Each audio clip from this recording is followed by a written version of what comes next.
Isn't working. I have asthma and it sucks ass. So how are you? I'm fine, other than having a perpetual asthma attack because it's cold outside. Well, that's fair. And me knocking my septum that I just got pierced over and over again. I keep knocking my septum and I just got it pierced, and it's been a weird to get used to. Yeah, I bet. But it's not the worst. Like, the healing feels the same as all piercings.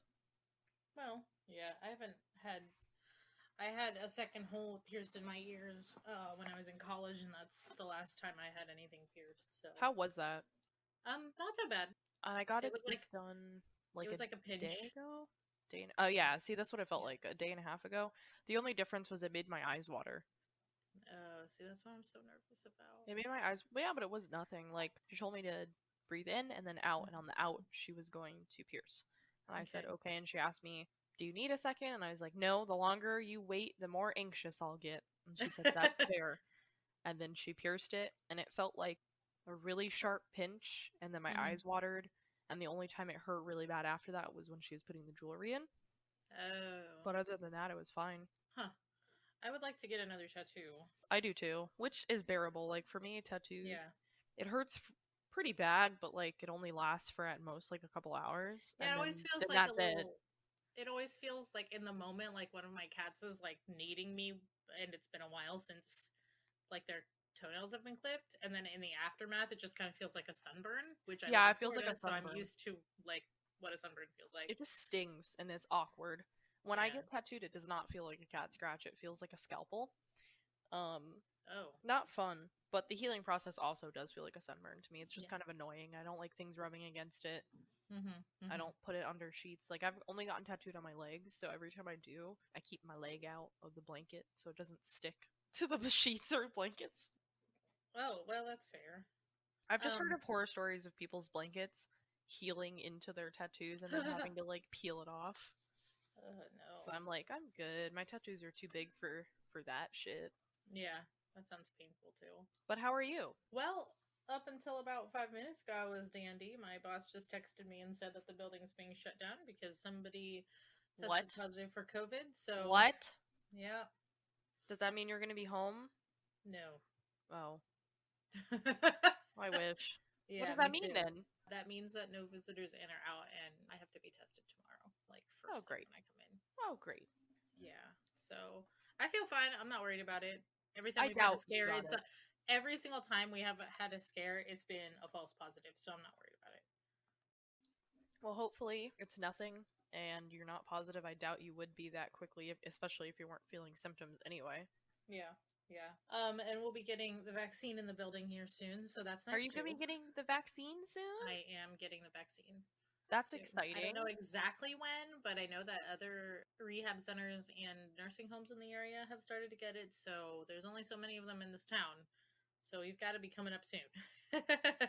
Yeah, I would assume so. Well, that's exciting. You'll have to let me know how all that goes. I am getting the vaccine, yeah. I doubt I'll be getting it anytime soon, unfortunately. I was a little bit on the fence about getting the vaccine at first, but the nurse practitioner at the ALF that I work at, she's getting it, and honestly, like with all of the like side effects that people, it's not everybody, it's only some people are experiencing it. Yeah. All of that still can't be worse than like dying on a ventilator. So yeah, exactly. You're like, you know what? I'll take hives and itchiness over I can't breathe and I'm drowning in air. Yeah. So no thank you. Otherwise I'm fine. So what are your highs and lows then? I guess my low is just kind of that the building, I just got a notification that it's being shut down, because that's not good. I don't want any of my residents or any of my coworkers or colleagues to have it. But my high is that, well, I can't go into super detail because my wife listens to this podcast, but I got our anniversary present for her.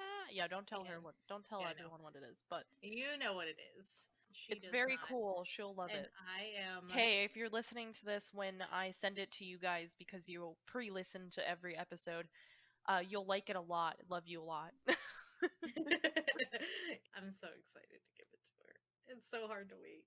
I'm sure, but you're almost there. You only have Yeah, literally like a yeah. week When and a this day. episode airs, it'll be on the coming Tuesday. Is when our That's super anniversary is. exciting. So, what are your highs Yay! and lows? I guess you kind of touched on your lows, but Did I? that you're having an asthma attack. Oh, my asthma, and I don't know. I generally feel gross, but I think that's just because my body's angry. But my highs, I got a septum piercing, something Which I've is been super wanting to cool. do for a long time, and I never did it because of jobs mostly. Mhm. Two, I looked at my first wedding venue yesterday, and it's the one that we're gonna do because we love it.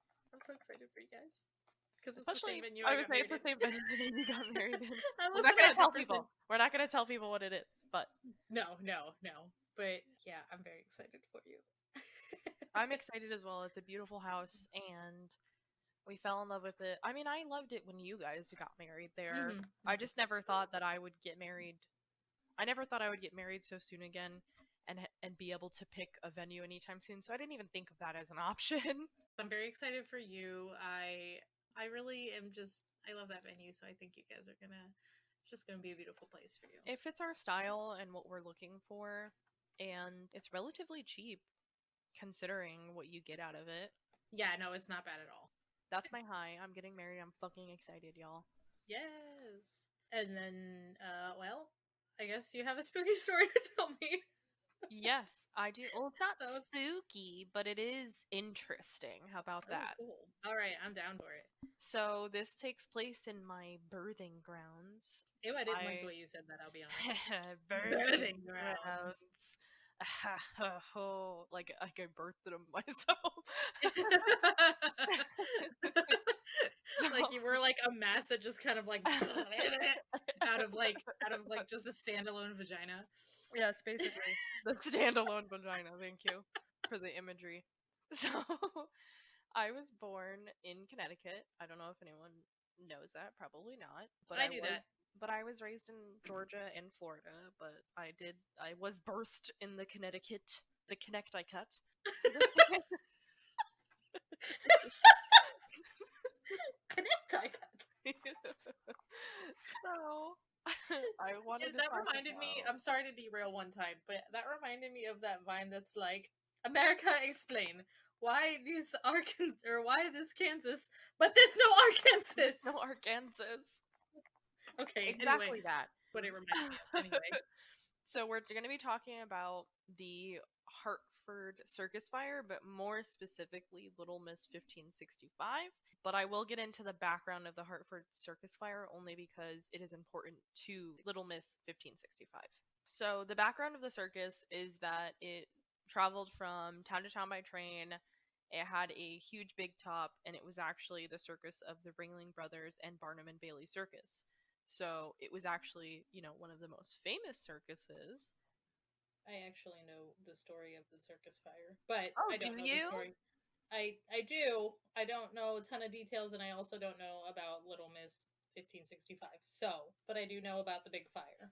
Well, I will tell you my inspiration for this. How about that before I get Okay. into it a little Yeah, bit yeah, more? absolutely. So, when I was in Savannah, I went to a museum called the Grave Face Museum. I believe it's not open right now because they're redoing some exhibits, but they will be open this spring. Really awesome people. We met the husband and wife that owned the museum. It's called the Grave Face Museum. It's on River Street, but it's facing the opposite side. But they also own a record store called the Grave Face Records. So if you want, take a look at them. It's in Savannah. It's really fucking cool if you like vinyls and you like gothic shit. That is absolutely your aesthetic. And it's a small business. Like, it's not run by a ton of people. It's just the couple and like one or two other. Like, it's really cool. And they're super sweet people. So, anyways, I saw this there upstairs in their like circus clown area. And I've never heard of this, so I wanted to bring light to it, but also to like Shout out to the Grey Face Museum and their awesome stuff. So, this was the Ringling Brothers and Barnum and Bailey Circus, and it was one of the largest circuses in the country at the time. Still probably one of the biggest circuses, to be real. Its big top could actually seat 9,000 people, and it had 3 different rings in it. The tent's canvas had actually been coated in about 1,800 pounds of paraffin wax, dissolved in 6,000 US gallons of gasoline, which was a very common waterproofing method at the time. Keep this in mind, because no bueno is all I'm going to say. Yeah, yeah. Gasoline, super flammable. Got Yeah. it. So at the time, the circus had actually been having issues with equipment and people running it, because at the time they had World War II was going on. This was in 1944. They had delays and malfunctions and issues coming up to this day. But it's just strange because at the time it was a hard time for America. We were going through another world war and things weren't great. So I'm sure a lot of people came here because they just needed to be just brought a little bit more light in their life at this point. Not dissimilar to what we are experiencing right now. Very similar, yeah. Yeah. So the circus arrived in Hartford on July 5th, 1944, and the trains were actually so late that 2 of the shows scheduled for that day had been canceled. In circus superstition, missing a show is actually considered bad luck. That's true. Although That's also July, true in theater too. that's a true in theater, exactly. I think that had a lot of people kind of thinking about this incident. Although the July 5th, 1944 evening show ran as it would normally was supposed to, many of the circus employees might have been on guard already because the superstition kind of made them uncomfortable. The next day was a Thursday, and the crowd showed up at 2:15, and most of the people at this show were women and children, which makes sense considering most men were at war and they were bringing their children to see a show to, make them a little bit happier. The size of the audience had never been really told because they don't really know how much people were there, but they estimate it to be about 7,000. So, a lot of people. That's a lot of A people. lot of fucking people. Yeah. They did notice that a small fire had begun where the lions were performing, or like right after they had performed, on the southwest side of the tent. The band leader, Merle Evans, was said to have been the first person to like spot the flames that worked there. I'm sure the people sitting there must have been like, that looks like a fire. Yeah, really. So he was like, okay, I see this fire, and he actually directed the band to play the Stars and Stripes Forever, which apparently was like a distress call to circus personnel without being too aggressively distressing, like a siren or anything. So all of the circus people are like, oh fuck, something's going on. So the ringmaster urged the audience like not to panic and to leave in a very careful fashion and orderly, but unfortunately he wasn't able to get his voice out. Like no one could hear him. I think it was like there wasn't enough electricity in his mic and no one could hear what he was saying. So no one left in an orderly fashion, Angel. I am somehow not surprised by this information. Nope. And all the ushers tried to maintain order, but all of this crowd decided to flee all at once. So people were being trampled. Yeah. People were being attacked. Like it was insane.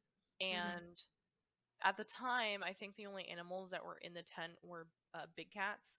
They had just finished performing in general. Basically, the cats were like brought in by like chutes, and they also had like cages and cage wagons and they ushered the cats out by at this point, and the cats really weren't hurt or anything. But the issue was people couldn't leave because they were blocking the exits. They were stuck because of the cages and the chutes. Other people couldn't figure out how to get through them. Other people were just, there were so many people running at once that people were getting trampled. And if there's 7,000 people, I can't imagine like how bad it actually is when you're being like stepped on by 100,000 people. But others stayed in their seats and kind of waited to see if like the fire would be put out, but a lot of people were like, oh shit, it's not being put out, maybe I should leave. Unfortunately, a lot of people did burn to death. The fire was never ever put out, and eventually within 8 minutes or so the tent did collapse on everyone left in the tent. Originally, people were saying that about 167 to 170 people were injured, but overall, the official estimate that they believe was over 700 people that actually got hurt in this, which is terrible, and most of them were women and children. So the number of actual injuries is actually believed to be higher than 700, but there's no confirming because of the time that this took place in, and there wasn't a lot of good records. Some of the people did die from injuries sustained after leaping from the tops of bleachers, hoping that they could escape under this end of the tent on the bottom. Unfortunately, them jumping from the top of the bleachers actually killed a lot more people than saving them, and a good chunk of the people that did die were trampled. People were jumping off the top stories of these bleachers down to the hay below, but the issue being that if you didn't hit the hay or you hit the hay wrong, you wind up actually killing yourself. So what was going on where these people are jumping and dying or getting hurt or getting burned, and then people were getting stacked in piles because they couldn't get out.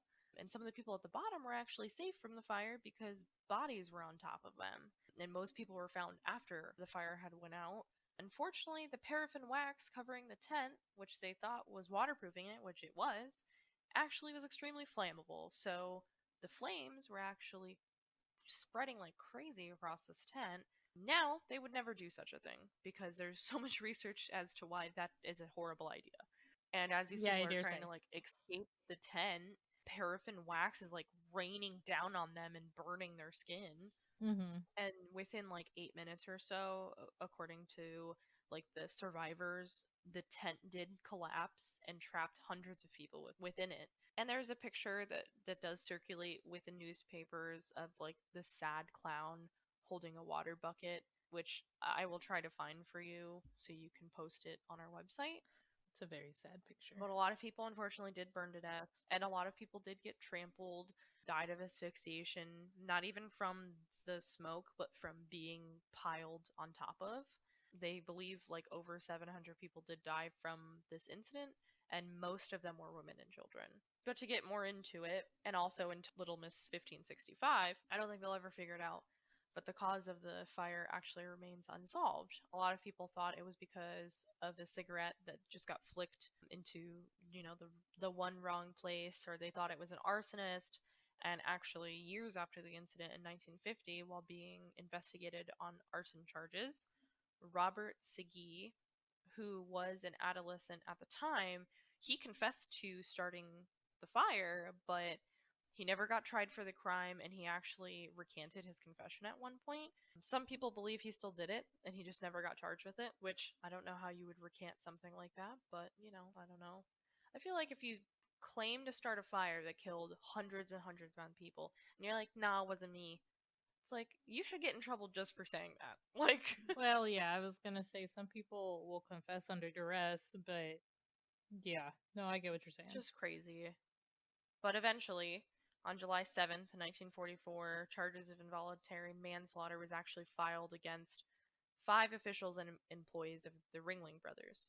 Within the days afterwards, the circus reached an agreement with the officials of Hartford to kind of accept the full financial responsibility to pay whatever the amount the city requested in damages. The circus paid $5 million to 600 victims and families that had filed claims against them. Nice. Which, good. They had the Yeah. fucking money to do it. Yeah. At that point, I mean, the Ringling Brothers have been around since what, the 1800s?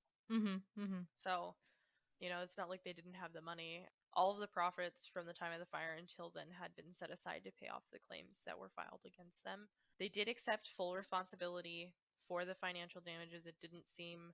They didn't accept responsibility for the fire itself, but they wanted to help people that had gone through what they went through. I mean, they lost Right. their wives, their children, they lost everything. Later on, 5 men were charged and brought to trial in the later part of the year, 1944, and 4 were convicted.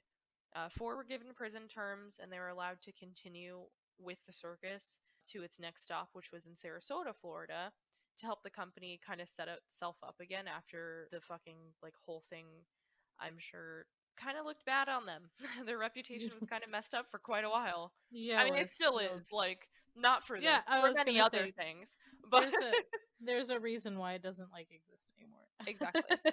After their convictions, they were pardoned. One of them, James Haley, went on to actually serve as a U.S. House representative for 24 years. So it didn't stop Wow. them from moving on. And I'm sure it wasn't like the circus performers' faults. Like they had no idea what was going on. Yeah. So later on, Robert Siggy, the one that said that he did it and then recanted his confession, said in like a police interview that he was responsible for setting the fire, and then after the interview he signed a statement admitting that he had done it and a series of other different fires and several murders since he was a kid. He was 16 years old for the show from June 30th to July 14th. He claimed that he had a nightmare in which an American Indian riding on a flaming horse told him to set the fires, which, bro, you need What help. the fuck? And also, you racist. Like, Yeah. that's all I can think about. He was saying that he was struggling and having weird dreams and whatever. Anyways, he was basically trying to pawn it off on other things because he wanted to. Eventually, he was convicted in Ohio of unrelated arson charges because he was an insane person and sentenced to 44 years in prison. So, Oh my. eventually, they did kind of question his confession as he had a history of mental illness, no surprise. And it couldn't be proven that he was actually in Connecticut when it happened. So they were just like, we can't actually do anything. Eventually, he did die in 1997. In 1994, he was interviewed and he denied setting the fire. So I don't know. I don't know if he did it. I doubt it. Based on the stuff that they did, they were like, okay, I don't even think he was in the state when it Yeah. happened. I Yeah, think he was really. just mentally ill and wanted to claim that he did it. As so many So, people do. which Like is not insane to me that because I can't specifically, but imagine wanting to claim something like that. But when you're mentally ill, I guess it doesn't really matter, does it? yeah. Yeah. So we'll get into Little Miss 1565. She was actually the most known victim of this entire thing. She died in the circus fire and she was a young blonde wearing a white dress. She was actually named 1565 was her body number at the morgue at the time. And Oh. the reason why she was so famous was because her body was super preserved even after she died. And her face has become the most like familiar thing of the entire fire. Not even the picture of the tent burning, not even of the clown, of a girl that had passed away, and her face is so preserved. Her true identity, and even now, still raises questions of as to who she is. Mm-hmm. She was buried originally in a cemetery in Hartford's Northwood Cemetery, where it was a victim's memorial. Two police investigators photographed her, took her fingerprints and dental records before they buried her because they wanted to identify her. I mean, this is someone's little kid.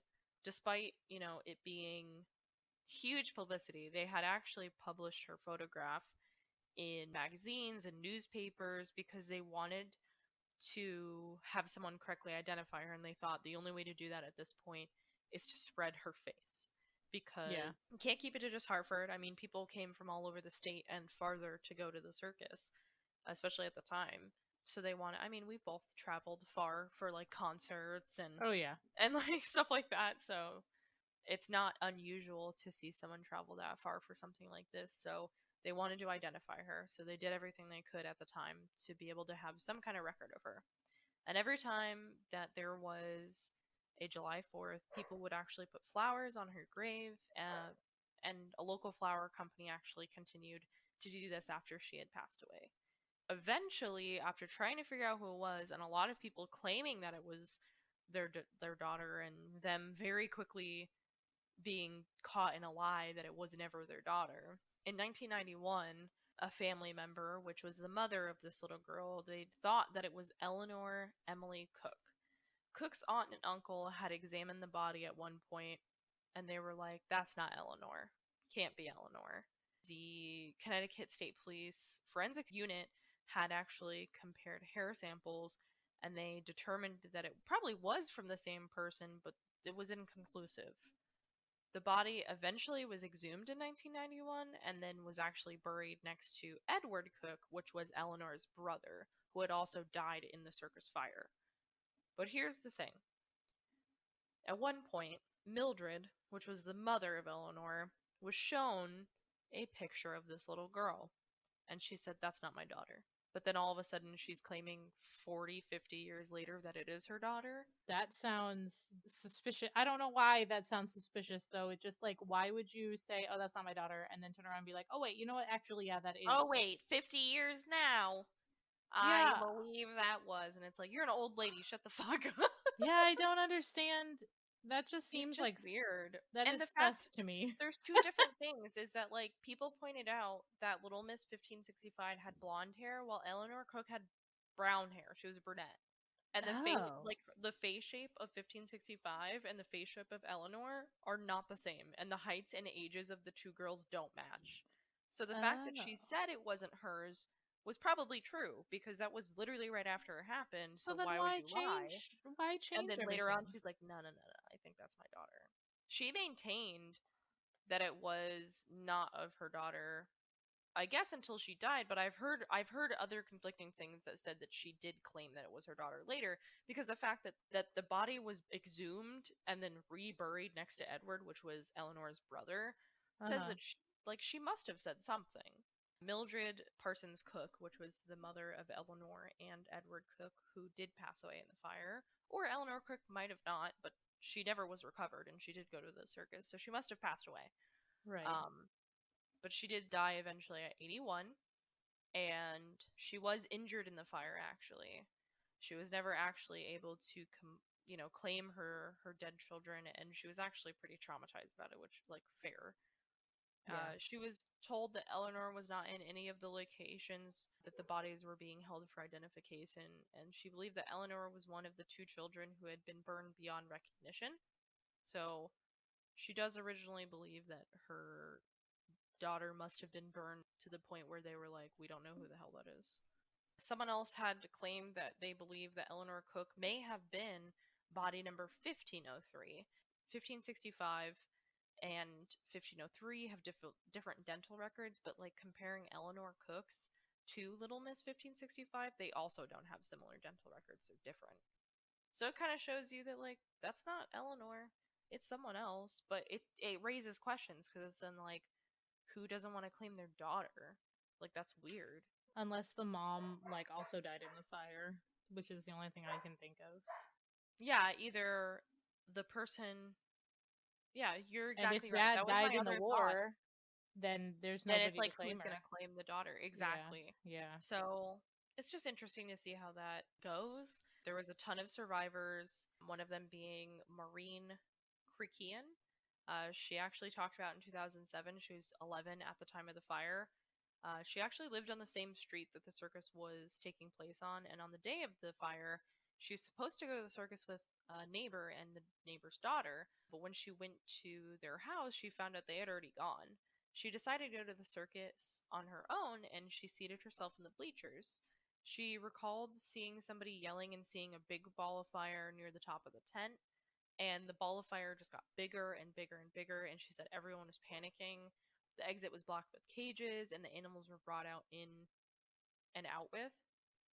And there was a man taking kids and flinging them over the cage so that they could get out. And she said, "I was sitting up in the bleachers and I jumped down. I was 3/4 of the way up. You jumped down and it was all straw underneath. There was a young man, a kid, and he had a pocket knife, and he slit the tent and took my arm and he pulled me out. As she was being pulled out, she actually grabbed another girl with her." But, like, hearing that, that's insane. If I was 11 and I was in a fire where I had to survive, I can't imagine, like, I the would be dead. trauma that yeah, probably. I would be too. My asthma would have been like, nah, I can't even Yeah, breathe normally sitting down, let alone in a I was fiery gonna tent. say I have bad lungs and bad body parts that I could not move my body well enough to be able to escape something like that. Listen, I doesn't matter if I'm 11. I'm 28 and I wouldn't be able to No, escape a I wouldn't fire like either. that. So, I'd be like, well, that's it. I guess I'm going out. yep. It's just insane to think about how you go somewhere and it's supposed to be, like, cheery and happy, and all of a sudden, like, literally, like, over 150 people died. and like over 700, possibly thousands of people got injured is insane. It's crazy.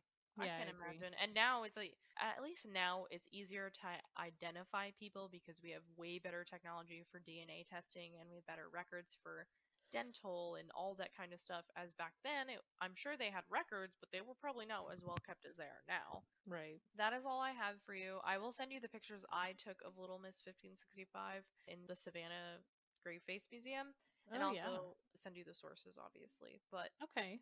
And I'll that is make the sure to story of, post those on our Instagram and on our website. yeah, that is the story of Little Miss 1565. Obviously, if you do look at this is a photo of a post-mortem corpse, so keep that in Yeah. mind. She Yeah. is very preserved, but it can be a little jarring if you're not expecting it, so keep that in Yeah. mind. Yeah. I'm gonna Um, put like a warning in the. yeah. It will Um, not be the first picture either, no, so that absolutely nobody just not. like accidentally scrolls past it. But it is very interesting to see. She never has been correctly identified. Let us know if you think it's Eleanor Cook or not. It's not. Anyways, what do you have for me, Angel?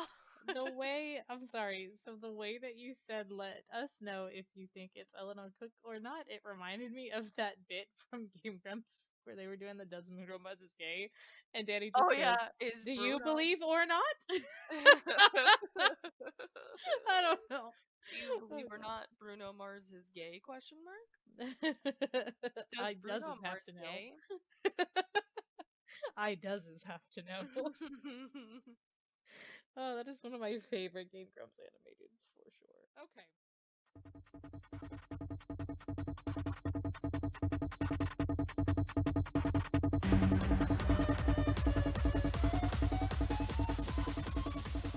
So I guess we're gonna hop into some gaming. Good luck trying to piece that apart to put in our mid Yeah, it's a lot. intro. That's okay. I have a couple bits of news here.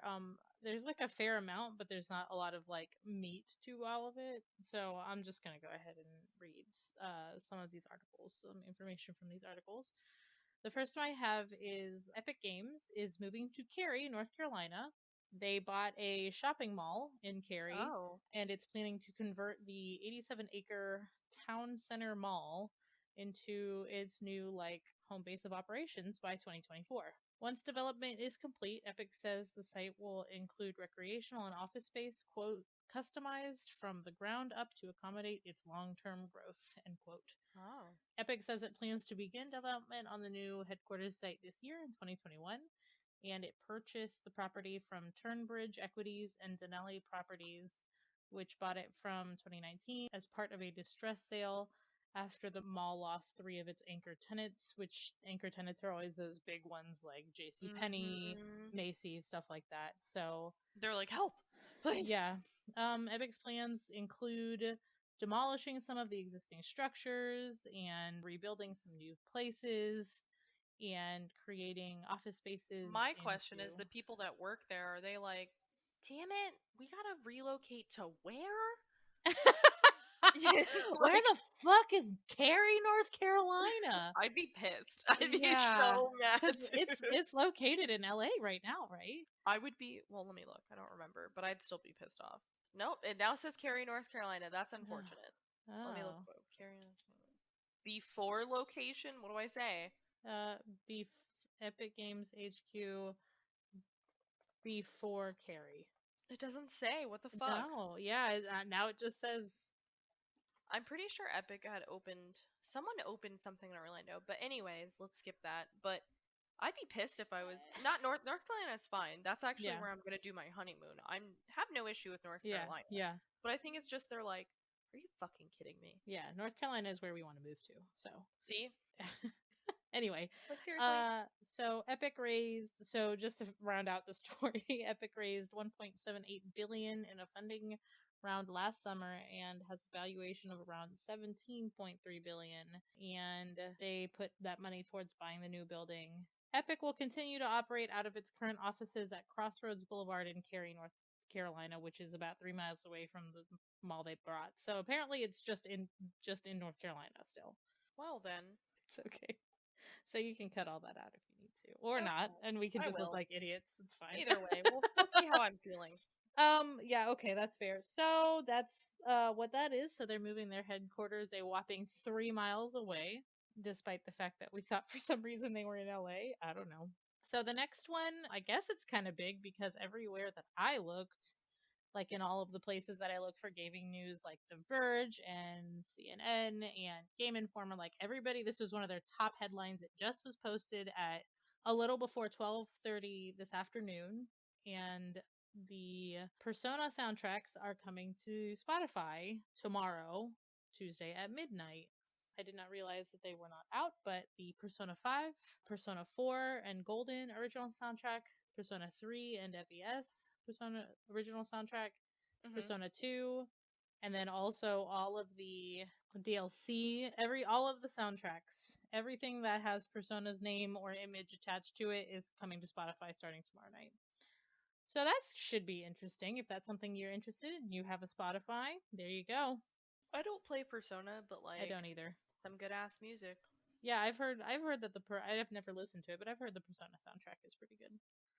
Okay, so the next piece of news I have is actually people from the Elder Scrolls fandom are kind of freaking out because the Elder Scrolls official Twitter tweeted out a picture of a map with the caption "Transcribe the past and map the future. Here's to a happy new year." And fans of the Elder Scrolls series are taking this as a teaser. So the article here reads, "Don't just look at the landmarks on the map itself. Check out where the candles are placed in the image. Two of the candles are located near or on Skyrim itself. One is placed above the map on a book, which of course has people talking about Starfield since it takes place in space. And the third candle is placed beyond Skyrim's border to the southwest, just underneath the label for Hammerfell. The arid and mountainous region is home to the Red Guards, and fans have been speculating about it being the primary location for the next Elder Scrolls game ever since some landmarks and geographic details from the initial teaser trailer seemed to line up. Just a little bit of small news, but Yeah. people are over here grasping at straws for Elder Scrolls the same way people over here are grasping at straws for Dragon Age 4. I feel that. Next thing. Amazon is giving away 5 free video games worth nearly $50 to all Prime members. So if you have a Prime membership, I this have is Prime for right you. now. What Okay, is it? good. So the free games that are available are Sword Legacy Omen, which is a turn-based RPG, and it's reimagining the story of King Arthur myth that follows Uther, the vengeful knight, and Merlin, a sorcerer, in search of Excalibur. You must survive combat to reclaim broken Britannia. So that sounds right up my alley. The next one is Overcooked, which you have talked Screams and extensively cries. about on this podcast before. Sheltered Oasis. It's a survival game where you have to manage your inventory, battle the unknown, and protect your family in the underground shelter. It's Hmm. set after global apocalypse. Close to the Sun follows Rose Archer, an explorer and scientist who searches for her sister aboard a gigantic floating research facility called Tesla's Helios. She quickly discovers not everything is as it seems. Sounds like a Netflix pitch. It kind of does sound like a Netflix pitch when you What say it was like it? that. Kay had said, "Oh, this sounds like something you would want to listen or you would want to watch," and I don't remember the name. Oh, it was called Bridgerton, and the Oh, Netflix. I've heard so much about that. It's been on Facebook, and now you don't have Facebook, so you wouldn't know. But Yeah, it's on Facebook all over the fucking place, so Angel.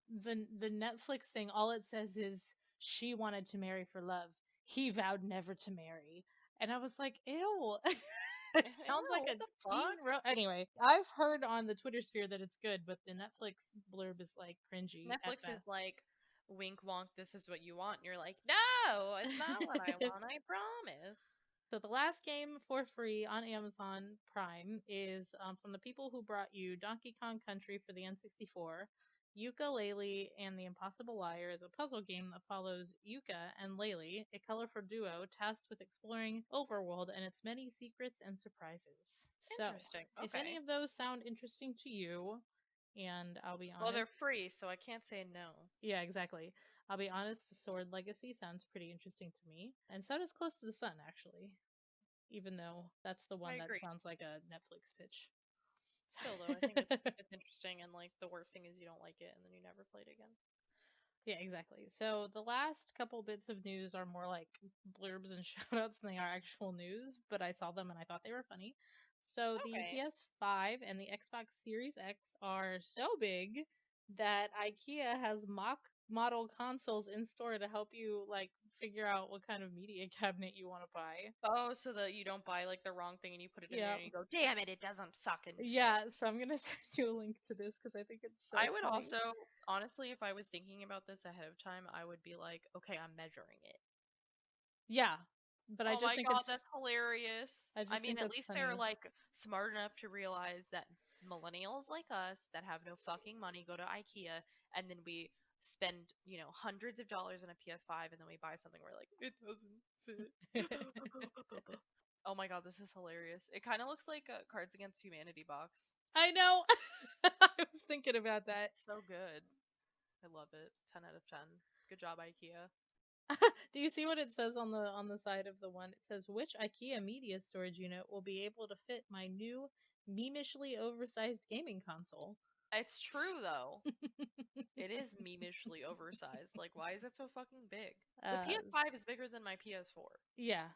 Yeah, it is. Yeah, it It's like, is. okay. So the last little bit of shout out news, or the second to last, depending on how you want to look at it, news that I have is that Ubisoft Plus subscription service is rumored to join Xbox Games Pass. The rumors originated with Twitter user at IdleSloth84 from the Xbox world that alleges that Ubisoft Plus will merge into the Xbox Game Pass offer alongside a plethora of other rumors, including a possible Sega Microsoft acquisition, Live Gold being dropped in favor of Game Pass with 2 free games each month, no longer being reliant on a service, and much more. So the tweet has like a whole array of things.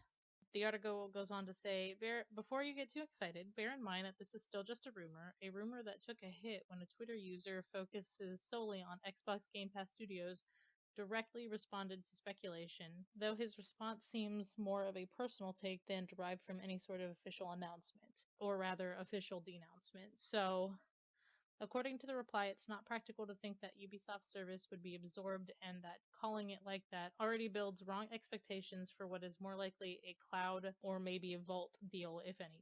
I will post a link to these tweets on our website at ghoulgaminggals.com. I just thought that it was interesting that Yeah, this rumor is going around, and also that it is slightly denounced, but not officially denounced. It's very weird. it is interesting. We'll definitely put it on the website so you can take a look at it. The last piece of news is not a news, it's just me having a girl crush Not on, a news. a TM, singular TM, TM, news. not a news. Not a singular news. It is not even a plethora of newses. This is It is. just me Get everything fangirling out. over amazing cosplay over my video game wife, Lady Maria from Bloodborne, and I'm gonna send you the link Ooh, to send it to that me, too. please. Because holy fuck, am I like over here Oh having a my heart god, attack? that's a cosplay? Yes. Oh my god. That's a cosplay? Are you Yes. sure? Yes. Isn't that fucking gorgeous? She looks amazing. She looks fake. I know. I'm like looking at all the different pictures now. And Wow. I'm just That so is insane. Good Lady job to Maria her. I of can't even the imagine doing that. Lady Maria That's of just her the hysteric. old clock tower is my She's fucking. your waifu. I'm sorry. Lady Maria of the Astral Clock Tower is my fucking wife. I just love her so much. That's amazing. I love I it know. so much. Whew. So that's not really news. That's just me fangirling That's just you over. being like, Yeah, yeah. So the Twitter is it's called Halt. It's at EDELXL. And she's an incredible cosplayer. Like, I've scrolled while I was doing my notes for this. I scrolled through some of their other like posts and cosplays, and I shouldn't say the she because I don't know for sure I'm saying she because they are dressed as Lady Maria, but they have some incredible cosplays. Like, you don't believe that they're not just rendered straight out of the game when you're looking at them. So it's very impressive. that is super impressive. And 10 out of 10. apart from the fact that I have a lady boner for Lady Maria, she's also one of my favorite boss fights in Bloodborne. So Well, yeah, super exciting. And yeah. also, like, I used to cosplay. I love talking about cosplayers. Ugh, It's an expensive hobby. My it God. is. It is. Yeah. I just bought a sewing, or I did not just buy a sewing machine. I just acquired a sewing machine, and so I would like to get back into cosplaying. Yeah, I think once COVID stops, it'll be a lot easier to actually go and Yeah. cosplay. I would love to cosplay again. It's just so expensive. Yeah. Yeah. But Well, that I agree is with that. what I've got for you. Alrighty then. Well, Happy New Year, everybody. I don't think we Yeah, said that yet, but I Happy New think we did Year. in the Oh, first. we But said it in the yeah. first one because it came out in the new year. Yeah. It But did. Happy New Year part 2. Yeah. Hopefully you haven't been sad yet. So, Hopefully you haven't been sad yet. yeah, hopefully it's Boy, a good time for you. I'm And gonna go out on a limb right now and say that that's gonna be my 2021 motto. Hopefully you haven't been sad yet. let's hope not. That's my goal, is to hopefully not be sad yet. Um Oh So jeez. yeah, I guess we'll catch you in the next one, and we'll be talking about who the hell knows what, because we don't Yeah. pick things that far in advance. Ha ha ha. No, we don't. Although I do have to say that I will be doing the week of my birthday. Mhm. It will be my turn for spook. So I'm really You're trying gonna to have a find a good good. one for my birthday. Okay, I'm excited about it. And Well, it for your birthday, the week of your birthday is your week for spook, so you have to give oh, yourself is a it? good it is. So you'll have to give yourself a good Hmm. I'll have uh to do something that I physically enjoy. Not that I don't enjoy this. I'm just saying something yeah. that's like Yeah. really Even if cool, it's or like a something big that's story like. that everybody knows about. Yeah, I don't know. So, I'll have to think about, like, if I want to do a big story, if I want to do mhm. something little known, or something like that happened to me. I don't know. Mhm. Yeah. I'll have to think about it. Anyways, The world is your oyster and your birthday oyster.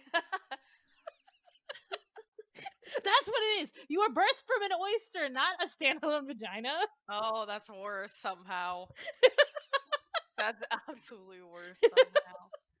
Oh jeez. Oh, I have a Okay. million jokes about vag and oyster, but I'm just gonna leave that Okay. alone. So, Anyways, hello, follow it's us Monday on. night.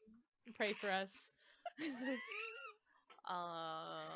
If you want to follow us on Instagram or Twitter at ghoulgaminggals, and Instagram is ghoulgaminggals.podcast. But if you just look up Ghoul Gaming Gals, you'll find us.